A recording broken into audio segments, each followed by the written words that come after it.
Welcome back to Michigan Matters. We're now joined by David Dulio, who's the director of Oakland University Center for Civic Engagement. David, great to see you. Seems like we just left each other a few hours ago on election night. So anything surprise you about the results of this election so far? Not really. I think that one comparison that we can make is with the pre-election polling and the results that we got. I think that that's important to talk about. And, I think that we were, we experienced a bad night for the pollsters yet again last Tuesday. And I think that anybody who thought that this was going to be a landslide either way was probably kidding themselves. America is a divided country. Michigan's a divided state. It's competitive, right? We've got so that maybe that was the surprise, right? That a lot of people had was we thought it was going to turn out one way and it didn't quite end up that way. So we saw a lot of President Trump, Joe Biden here in Michigan. They were visiting a lot here. And was that a difference maker, do you think? Oh, I think that the attention that Michigan got from the candidates literally right up into Election Day demonstrates the fact that neither campaign thought that Michigan was going to be one-sided.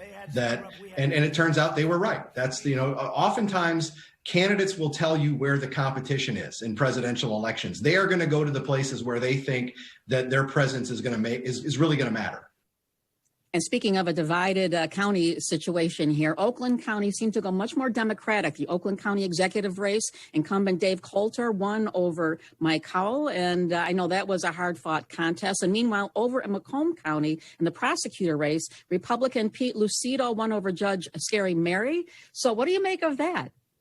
Well, I think you've got two counties that are right next to each other, but they're going in opposite directions. I think Oakland County has, for the last decade or at least, been trending Democratic. It's becoming more demographically diverse, seeing statewide races tend to get more Democratic votes than maybe some in Oakland County are used to.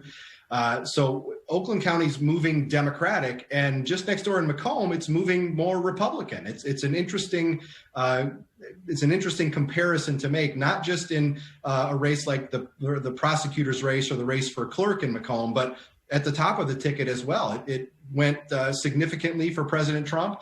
John James got a majority of vote out of the Macomb County. So it's really a tale of two counties, really.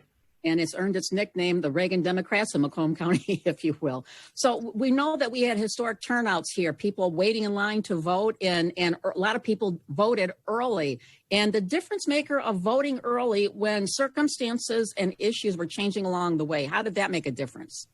Well, I think early voting, it's nothing new, right? But the scale to which we saw it this time around is new for us in Michigan. And part of that was because of the pandemic. But part of it will continue because, as you know, in 2018, voters adopted Proposition 3, which brings about no excuse absentee balloting. So people will be able to vote from here on out absentee if they want to, which is a change from the past. But it makes it hard for campaigns. It makes it hard for campaigners because instead of having one election day where they know when everybody's going to go and vote, now we have a month plus of election days where if voters are casting their ballots early, they are still trying to be influenced maybe by the campaigns, and they're spending resources trying to communicate with those voters who may have already turned in a ballot, and that makes those resources wasted then. You're a political science professor at Oakland University. You teach young students. There was so much conversation about young people. Will they show up to vote? I mean, we know they were registering, but did they show up to vote? And do you think that'll be a trend going forward?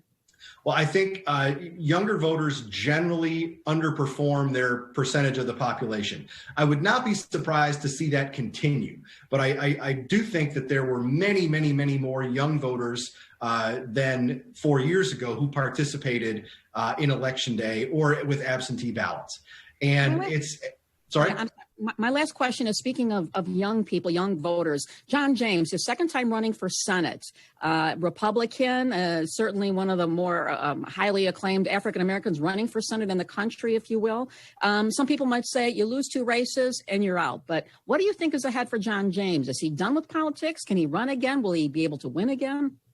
Well, I think that's only a question for him, right? But certainly there are opportunities out there. I think he showed himself to be a really good candidate in 2020, raised a bunch of money, was effective on the stump, and really ran a good race. You don't come close to beating a candidate like Gary Peters without being a really good candidate yourself. I think there will likely be opportunities for Mr. James in the future in politics if he wants them. I do think it's a question of, how many bites at the apple do you want to take? Yeah, well, he almost beat Debbie Stabenow, only lost by 6 points, which was amazing. And this time came very, very close. I know Gary Peters had a lot of very nervous hours there until finally the votes all came in here. But anyways, much more to say, but we are out of time. But I want to thank you so much, David, for joining us. And we'll be watching to see what happens along the way here. So again, thanks for being here. Thank you, Carol. Okay, and we're back with more Michigan Matters after this quick time out.